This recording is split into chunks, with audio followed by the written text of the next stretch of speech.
Good afternoon, everyone, and welcome in to another edition of That Wrestling Show, a special post-show edition for WWE's Super Showdown. You Nesson viewers, of course, know me as Mike Went from Wicked Bites every Saturday morning at 9:30, and WWE was nice enough to get it over at 9 o'clock because they knew everyone would be heading over to Nesson to check out Wicked Bites. Cheap plug. Liam! Yeah, I'm Liam Stryker of the New Age Insiders. You can find me every Wednesday night live on NewAgeInsiders.com. Doing the wrestling talk. Doing the wrestling talks. Talking the graphs. Yeah. Let's get into the graphs because we have a post show for WWE. This is our first post show. It's not. Well, it's my first post show. We did one for SummerSlam. You missed it. Yeah, because I was at SummerSlam. Myself and Rachel Holt covered the entire SummerSlam. It was a lot of fun. But this is for Super I was there and had a lot Showdown. of fun. It is for Super Showdown held in Australia. It was on WWE Network this morning at 5 a.m. So yeah, we're a little punchy right now. Yeah, so spoiler alert? We're a little tired. Melbourne Cricket Ground held 70,309 screaming Aussies. Yes. The first question of the evening is, why wasn't this called WWE Super Showdown Under? I believe that's a bit too much of a shoehorning. Yeah, A bit too much. We are talking about WWE, okay? It was also, I mean, it's also the biggest, most hyped, largest house show ever. Yeah, I think that this is going to be beginning of the new norm for WWE. We've seen it with the Greatest Royal Rumble. Yep. Then obviously this, and then the upcoming Crown Jewel. Crown Jewel, right? too. So I think that we're going to see a lot more international shows as the wrestling fan base that watches everything on the internet, watches everything on the WWE network, have gravitated to shows like New Japan Pro Wrestling that start at 3 o'clock in the morning.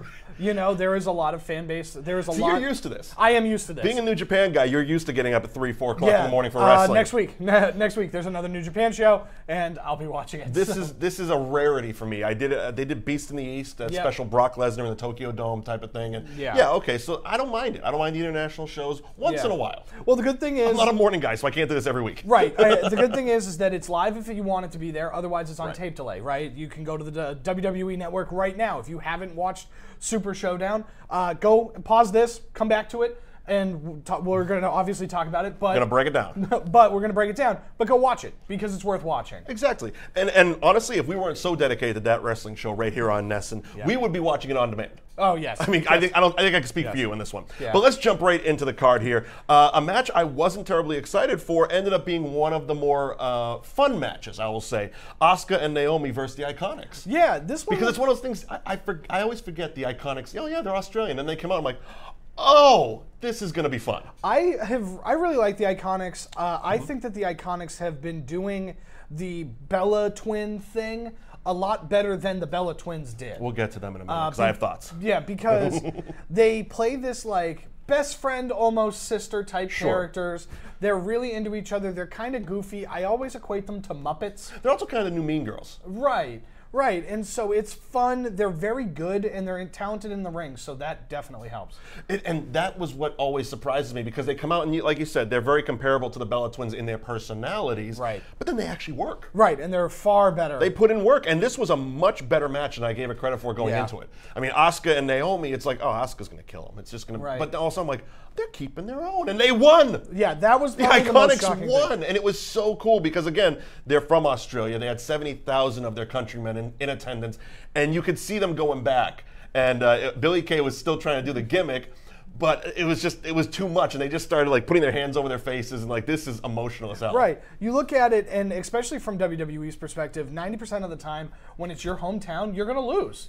That was what shocked me most about this show, because you're absolutely right. If you're wrestling in your hometown, you're going down. Yeah, right. Plain and simple. Because it's going to get the most heat. Right. And so... Especially because they're heels. Especially because they're heels. Right. Right, and so... it was interesting. It was shocking. It was fun. And when it's unpredictable, it's better that way. Yeah, it was fun. Next match I got on my card. I'm not going in order of the show itself. John Cena and Bobby Lashley versus Kevin Owens and Elias. A return of that actor from Blockers, John Cena. Right. Looking all the dad part. And Elias, and let's just talk about, because we'll get to the finish in a minute, but Elias and Kevin Owens, I feel, can do no wrong. No, they're really good at what they do. For those of you that didn't watch the Go Home SmackDown to the Super Showdown, they were in Seattle, and they were just booed for 5 straight minutes. It was wonderful. Everybody on this program is stuck to a script, right? Unless you're the elite of the returners of a Shawn Michaels, Triple H, Undertaker, you're handed a script. Yep. You're expected to recite the script. Word for word, comma for comma. The only people that I feel are the exception are Elias and Kevin Owens. Right. On SmackDown, they talked about how a tag team of John Cena and Bobby Lashley makes about as much sense as having a basketball team in Seattle. Ooh. Apparently, that's a really big nerve still because they refuse to let them speak. Oh, yeah. For 5 to 8 minutes. But they played it so well because they just barreled through. Right. They just cut straight through. Going into it. It was great. And then they start off here. They start off with a promo, the Hi, I Am Elias, and he plays AC/DC on the guitar, and it's just captivating. It was great. And then you talk about the physical match quality of these two performers, and it's some of the best that WWE And has that's the best part about them. Not only are they probably the best characters we have on TV, they can do the promos, but once the bell rings, they can also do that too. Right. They can work in the ring. Bobby Lashley handled the most of it. Yes, he did. John Cena came in, did a couple of moves, did all 6 of his moves. Yeah, he's got a new 6th move. He has a 6th move, and I tweeted you. Yeah. Did you get the translation down? No, The I pronunciation. didn't. No. Okay, it's some kind of Mandarin word, but basically it's the Dragon Ball Z thing. Yeah. It's that meme that everybody's created about John Cena in the animated GIF where he does the Dragon Ball Z thing. Yeah, and goes Super and explodes. Yeah. But ask Corey Graves what it's called. Yeah. John Cena. Because that was the finish. Right. It was the weakest punch I've ever seen, and it's the finish. There were 2 things that I was not super... Like, one, very excited that John Cena came back. I need more John Cena in my life. John Cena, I need you to come back because I need you to save us from Roman Reigns. But I also need you to... fighting words. I also need you to start working out again because he looked... He looks skinny. He looked very skinny. But I think it's by design also. Yeah. I mean, he's mentioned a bunch of times. He even cut another one of those, is he retiring promos again, which... I'll get to that in the last match. I'm getting a little tired of that stuff. But I feel it's one of those things, if you remember when The Rock first started doing movies, right, he slimmed way down. Like he's not always been the Samoan Hulk that he is now. Yeah, right. He slimmed way down for his first few movies, The Tooth Fairy, the what he did at Foxborough. Game Plan. Yeah. He was skinny as hell. Like he was skinnier than he was in the 90s when he wrestled. Right. So it's like I feel they're kind of doing the same thing with John, because in Blockers he was John Cena. Yeah. And it's like, all right, he's playing the dorky dad, but he is jacked to hell all hell. Yeah. The hair, he's clearly doing a movie. Right. He's clearly doing a movie, and he just doesn't look like John Cena. And that was disappointing, right? Sure. Just because I now miss John Cena. You know what he should have done though? You know what he should have done? Just kept the T-shirt on like TNA Sting. TNA Sting. TNA Sting. When the arms start going, man, put the shirt on. Yeah. Right. So of course Bobby Lashley, John Cena won with the Dragon Ball Z move, which you didn't learn. Face punch. Yeah. No, it was 5 o'clock in the morning. The Riot Squad versus Ronda Rousey and the Bella Twins. This is a match that has some unexpected substance to it. Yeah. The finish was my favorite part. It was wonderful, and we'll get there. But first of all, great that Liv Morgan is back in action. Great that because that was scary as hell. Yeah. You can listen to, we covered it on the New Age Insiders 2 weeks ago. I assume you would. We talked about it 2 weeks ago. We even had Chase Del Monte, the owner of Chaotic Wrestling, the new owner of Chaotic Wrestling, and local independent wrestler from around this area. Go and check it out. He came on. He gave his thoughts about it. When we talked about Liv Morgan. So you couldn't be labeled as guys that never spent 5 minutes in the business. Well, yeah, like I said, we talk about that. Then you have Brie Bella knocking out Liv Morgan a couple weeks ago on SmackDown. So it's good to have her back. It's good to see her new hairstyle. I like it. I thought it was really fun. She looked like cotton candy Sporty Spice. There you go. That's a good one. Yeah, I can dig it. But what it did, and of course something like that, especially the video going viral, causes that you have to bring it to TV. So immediately they got Liv going after Brie and getting a little bit of on-camera payback, if you will. Right.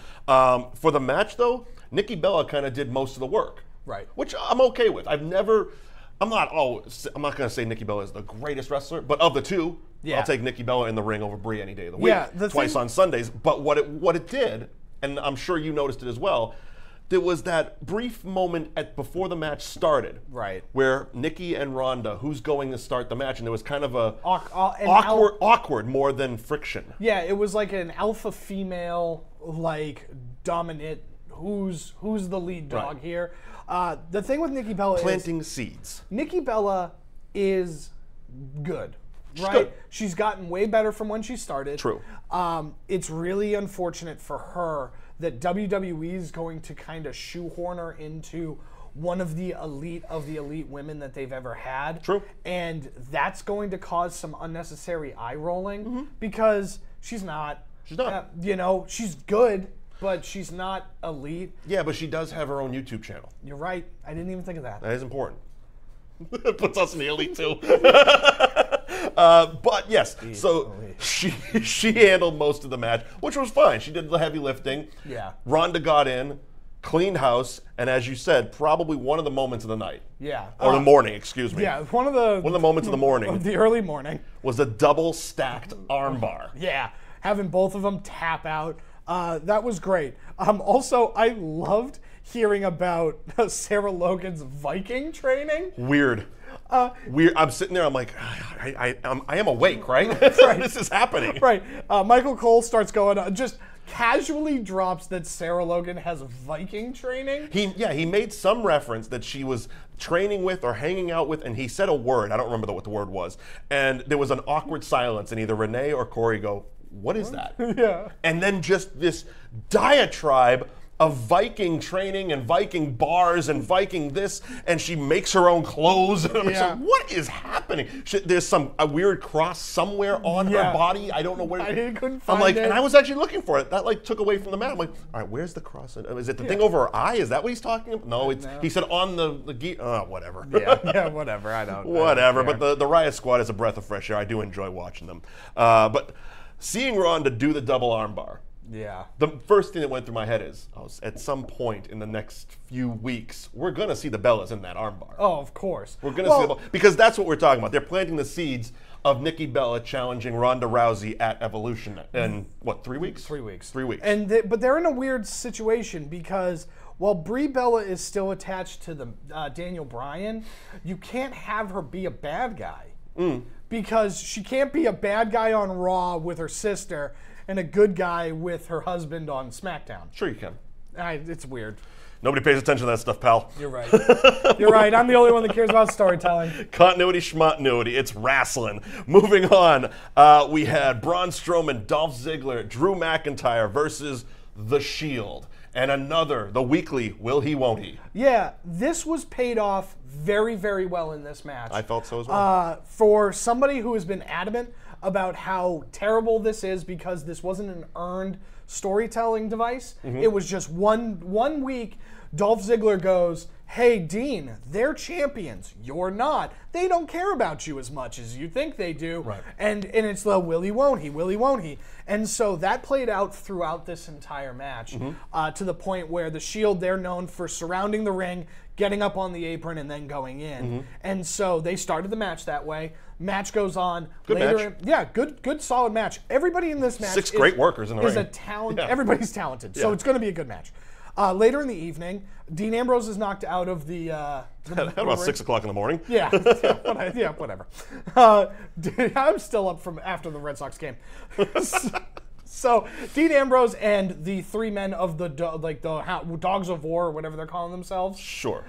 get up on the ring. Strowman, Ziggler, and McIntyre, and then Dean Ambrose are all surrounding the ring, and it's like, oh, is Dean going to turn on him? Is he going to turn on him? will he, won't he? And then no, he doesn't. He attacks Braun Strowman. They all get in, and he makes a beeline straight across at Strowman. Right, takes him out. But where this ultimately pays off is the finish. And it was a wonderful finish. It was an absolute wonderful finish, and this is how executed perfectly. This is how in-ring storytelling can complement storylines. Right. This is a great example of that because Braun Strowman is going around the ring just bodying doing people, what he does. Just bodying He's people. a freight train. And so he's lining up Dean Ambrose. He's going to body Dean Ambrose into the 5th Theoretically, row. through the wall, through the crowd. He'll end up down in Sydney. He's going to murder Dean Ambrose. Right. And so then he takes off, and Roman Reigns sacrifices his body for Dean Ambrose. Spear timed perfectly through the barricade. Right. And that takes out Roman Reigns and Braun Strowman. Then Dean Ambrose gets in the ring. Seth Rollins sacrifices his body for Dean Ambrose. to allow Dean to get the victory. Right. Thus proving that Seth and Roman are there for Dean. Correct. And so And Dean Ambrose getting the final pin. Right. It was a perfectly choreographed stream of events. It was wonderful. And for a storyline that I didn't really enjoy because it came out of nowhere, they paid off beautifully. Now you're kind of like, all right, let's see what happens. Good job, guys. I'm interested to see what happens. Yeah. There you go. The Cruiserweight Championship, our first championship on the night. Cedric Alexander, who's kind of doing a Captain Marvel type gimmick. Yeah. I was like, oh, okay. Versus Buddy Murphy, who, if you didn't know, was from Australia. Yeah, it was shocking. They kept that under wraps. No, the big thing about Buddy Murphy is that he is the best kept secret in WWE. He is very, very talented. He's really helped rejuvenate the 205 Live brand. So having him be the guy to take on Cedric Alexander at this show was perfect. In his hometown, Cedric Alexander has not lost since WrestleMania when he won the championship. And again, I have an old mindset, so it's, he's in his hometown. Right. And like you said, Cedric hasn't lost since WrestleMania. Yeah. No way. No shot. No way he's getting the championship. Sure enough, they wanted to hear that 70,000 plus pop, and they popped huge. Right. Buddy Murphy, new Cruiserweight champion. Yeah, 205 Live, they're going to be moving over to be in front of NXT on Wednesday nights. Yep. So they're making a shift. It's going to be worth checking out, right? It already is. They've made that shift. They've retooled everybody. They've taken the reins off of them a little bit. Yep. So having Buddy Murphy kind of bring this Be that guy. new guy to kind of carry the torch for 205 Live, smart choice. Cedric Alexander is very talented. He is very good. But he's held this championship for 8 months, and it's now just time. It was time to move on. Right. Now, do you know, you mentioned 205 Live moving to Wednesday nights before NXT. Are they still taping it the same way, or are they moving to Florida? I believe they're gonna tape it. Okay. It's just gonna be pre-taped after SmackDown. Still after SmackDown, Yeah. though. Okay. All right, fair enough. But it is moving to Wednesday It nights. is. It is moving to Wednesday nights. Tag Team Championship, SmackDown Tag Team Championship. This one actually kicked off the show. The Bar versus A New Day. This was my groggiest match because I was still you're still awake. rubbing the sleep out of my eyes, trying to get my coffee ready. It was a match. Right. This is a classic first opener. And we've seen this match 1,000 times. Right. Everybody involved, very talented. Everybody involved, very fun. It's going to help you get into the show because, for a lot of us, it was 5 o'clock in the morning. On the dot. Yeah, 5. Here we go. 3 o'clock in the morning, so. So it was what it was. New Day retained their titles, as expected. Yeah. It was funny, though. I noticed going through the show, SmackDown was the only one that really had any stake in this. Yeah. Raw was all, the Teddy Long Classic. Oh, let's have a tag team match. Let's throw everybody together. Well, the Intercontinental, Universal, and Tag Team Champions were all in one match. In one match. In one match, yeah. And the Women's Champion was in another match. It was exactly. But going on with SmackDown Women's Champion, Becky Lynch versus Charlotte Flair. I've said it before, I love what Becky's doing. Yeah, I loved the match. I thought it was really good. I thought it was a very high quality, great contest. The issue is that if Becky Lynch is going to end up walking out tall, she should have just won. She shouldn't have been DQ'd. Yeah, but they're really, what they're doing. Right. They're really pushing her as the chicken-ass heel. Yeah, but... they're trying, despite what the crowd is saying, they're not going to feed into what they're doing. They have a plan for this. Right. And the plan is Becky Lynch is a heel. And I know you're going to just comment and say, we don't want her to be a heel. We're Charlotte. Well, that's write your own show. Because they're having Becky be the bad guy in this situation. She's coming out. She's not doing her steampunk gimmick anymore. She's just walking out, raising her arm, confident, cocky, doing the whole deal. And then also cheating to win. Right. Which is kind of turning the tides on a Flair. Right. I would have preferred just a different mode to escape with the championship. Hit her with the belt when the ref wasn't looking, something like that. Foot on the ropes, something like that. I don't enjoy DQ finishes, blatant ones like that, in championship matches. But what it did do, because as Liam said, Charlotte got the win through disqualification. Becky keeps the title. That brings us to the announcement that came right after the match. Yeah. GM Page phoned it in. Yeah. We're getting a rematch on Tuesday on SmackDown for the title. Is what it is. Moves the needle. Right. Keep it moving. Because this feels like something that we're going to see this match probably 6 times in the next few weeks. Probably. We're going to see this match at Evolution. We're going to see this match, probably at Survivor Series. At the Road, I don't know when it's going to end, but I'm not tired of it either. Yeah. You know, I haven't gotten tired of these two fighting each other. No, not yet. Not yet. Not yet. Exactly. Speaking of not being tired, as two people fighting each other, it's been going on for 8 years. Number one contender for the WWE Championship match, Daniel Bryan versus The Miz. In a shocker. The match itself was surprising. I feel like somebody screwed up. I feel like they were watching the watch. But the main event was a half hour. Exactly. So exactly, and they wanted to be out by 9 on the dot. Yeah, that's exactly what it was. Come on, you know exactly what it was. Yeah, they're walking out like, Brian, small package out of nowhere. Let's get out of here. Yeah, right. Because that's what it was. But I love Daniel Bryan going on to Twitter and being like, "Yeah, Mr. Small Package hashtag." Yeah, It is what it is, but it was also a surprising and fun finish because you don't see that stuff anymore. No, you don't see the roll-up finishes anymore. Yeah, it was shocking. I don't know what we're going to do because we're going to get to the WWE Championship match. While it's going to be fun for Crown Jewel, I think it's a missed opportunity or a missed opportunity. Yeah, but you mentioned something on our last show that we'll get to in a second. So the WWE, Daniel Bryan won, by the way. Yeah, Daniel Bryan won in 2 minutes. In 2 minutes with a small package out of nowhere. Get that hashtag going. WWE Championship match, AJ Styles, the champion, retains over Samoa Joe in what was billed as a very personal, no disqualification. It's going to be a brawl. His family's involved. He's sleeping under the kid's bed. It's all kinds of weirdness. It was a wrestling match, though. Yeah, it was just a wrestling match. Nothing. There was some chair nonsense, but not a whole lot. Was there? I mean, it wasn't a sledgehammer and a table. But again, that's the problem with booking these matches so close together. Right. Because you can't do, this isn't ECW. We can't have every match just breaking every table in the building. Yeah, right. You know? This is why you don't have 2 no disqualification matches on the show. Who knew the last one was going to be a no disqualification? Yeah. Only the boss. Yeah, only the boss until the end. But AJ Styles winning means at Crown Jewel, which is the last basically 5 days after Evolution. Yeah, that Friday. Right, it's going to be right after Evolution in November. Okay, so the first Friday in November in Saudi Arabia. That sounds about right. But anyway, it's AJ Styles versus Daniel Bryan, which again is one of those bucket list matches. Right. Everybody's like, oh yeah, we finally get to see that. So we said it about Shinsuke as well. We did. The other thing too is Crown Jewel is so weird because the Prince is kind of booking this show, and this feels like I want to see Daniel Bryan wrestle for the WWE Championship against AJ Styles. Make it happen. He wanted to see the Ultimate Warrior also in the last show. He did. He didn't know. No. He didn't know. Hologram?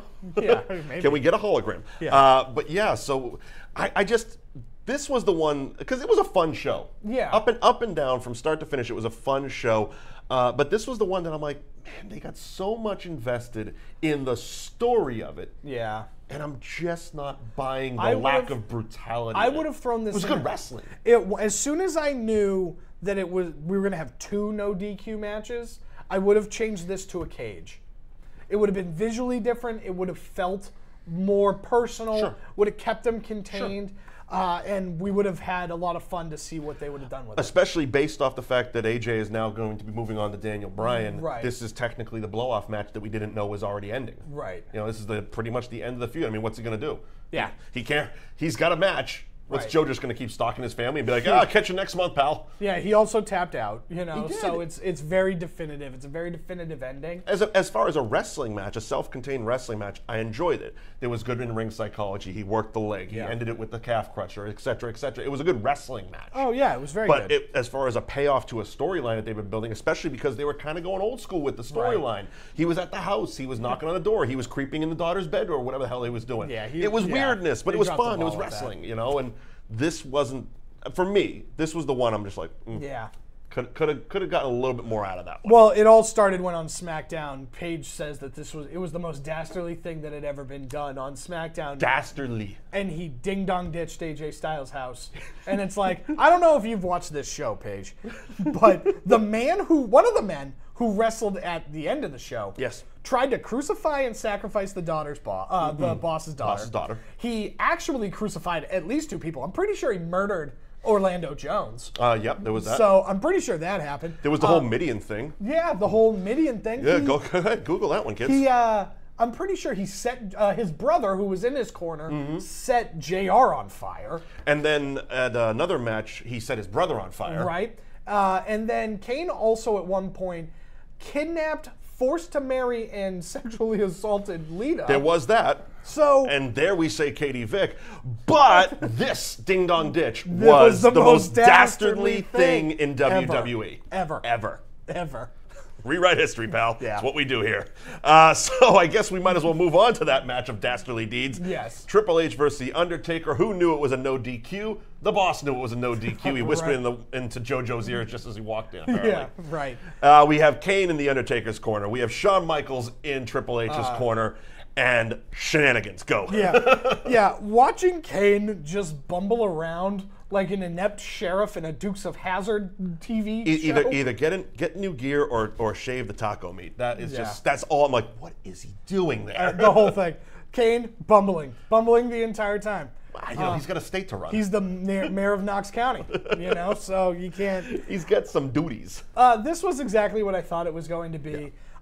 It was fun. I enjoyed it. It was good. Mm-hmm. Everybody involved is still captivating, and it just shows you how when WWE just lets their talent go and be talented, they're really, really good at it. Sure. So this should be a note to the rest of the roster to just go out there, be yourself, and enjoy yourself, because this roster is uniquely built to have so many independent wrestling talents on it that they're used to this. They know what it's like to maintain and build a character. So let them do it, because on the independent circuit, you have a booker, you don't have a creative department. And so take the creative out of it and just let them work.